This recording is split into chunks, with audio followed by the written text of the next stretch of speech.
Зүгээр асуулт хийсээ илүү нэг үг хэлэх гэсэн. Өнгөрсөн парламент бид нэр хөрөнгөний үнэлгээний тухай хуулийг улсын хурал хилцэн баталсан. Нөгөө хүмүүсийн нэг юм оногоо байгаад байдаг.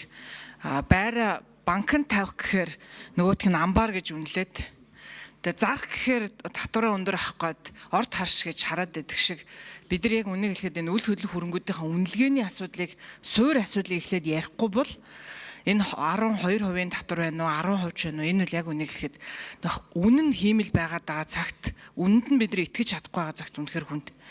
За дээрэс нь одоо Улаанбаатар хотод байгаа яг жирийн иргэд бол тийм олон өмч хөрөнгө үл хөдлөх хөрөнгүүд эзэмшээд байдгүй. За ингээд манай одоо зарим компаниудын хувьд бол нэрэ банкнд тавьбал маш өндөр үнэтэй. Тайлан баланс дээр тусгаад татвараа ярих болохоор нөгөөд нь хамаагүй бага үнэлгээтэй байгаад. Тэгэхээр хөрөнгөний үнэлгээний тухай хуулийнхаа нэгдүгürt хэрэгжилтэйг хангаач.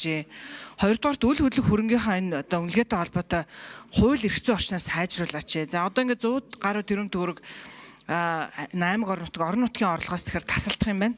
Тэгэхээр яг энэ суур асуудалтай сангийн ам өөрөө энэ хуулиа оруулж илж улсын хурлаар орж батлуулах ажлаа хийгээч. Энэ бол жирийн иргэдэд ихээсээ илүүтэйгээр маш олон өмч хөрөнгөтэй үл хөдлөх хөрөнгө ихтэй компаниудын хувьд бол энэ хөрөнгөний үнэлгээний асуудлыг бид нар зэгслэх хэрэгтэй байна гэж хэлэх гэсэн.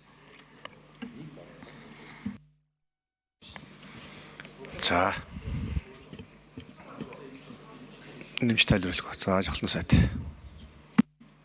Тий, түрүүн би бас дутуу санаага дутуу болгуулж байгаа доктор гişүнийх дээр ер нь энэ үл хөдлөхийн борлуулсны орлого 2% татварыг чөлөөлдөг ч яг өөрөө буруу байхгүй татварын бодлогын хувьд бол.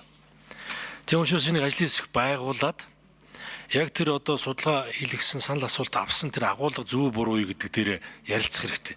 Тэгэхээр энэ бол өөрөө яг суур зарчмынхаа хувьд бол айгүй буруу. Энэ татвар бол байх ёстой юм байна. А нөгөө талдаа маш олон хөнгөлт чөлөөлтүүдтэйг харьцуулах юм бол энэ 2% татвар бол айгүй бага оногдож байгаа байхгүй юу. Тийм учраас энэ асуудлыг ажлын хэсэг дээр ярилцаад явна. За гişүүд